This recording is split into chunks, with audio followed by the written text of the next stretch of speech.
Hey everyone, I just want to take a moment to highlight what we have going on for this week. So I'm going to show you how to use modules. That's going to be the way that we'll conduct the course for the rest of the semester. We're going to stop using our regular Google Doc course calendar and just switch to modules. So let me just show you how that will work. So this is approximately what you'll see when you log into our Canvas page.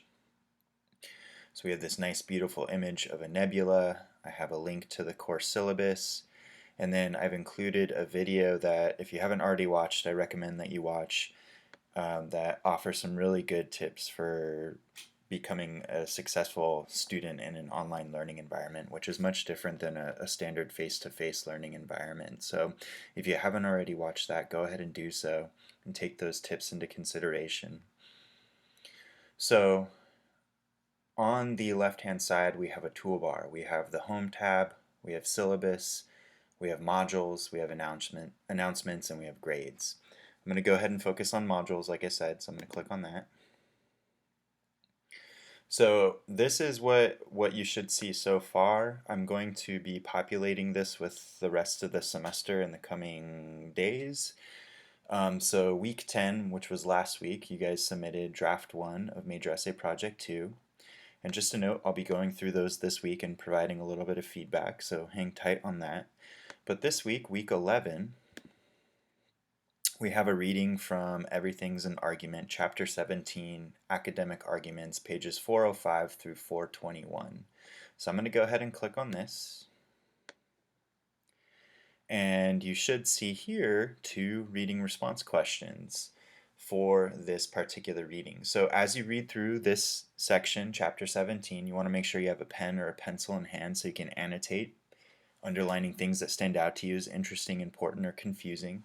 That should benefit you as you're going through when you're responding to the questions here.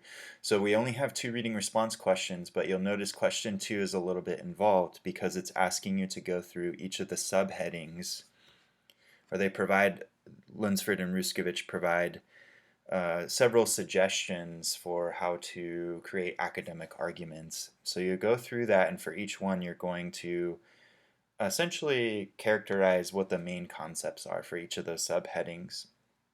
So when you're ready to submit your reading response questions, you'll go up here on the top right hand side. We have a tab that says Submit Assignment. So when you click on that, a text entry box will appear. And so what you can do, I'm going to recommend that in Microsoft Word or Google Docs, you respond to those questions, and then when you're ready, copy and paste those into this text entry box.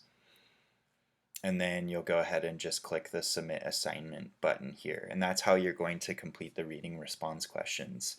Now again, just to reiterate, it's important that you're using specific quotations from the reading to support your response, and you're also explaining how and why these particular quotations adequately respond to the question. Okay, it's really important to explain that.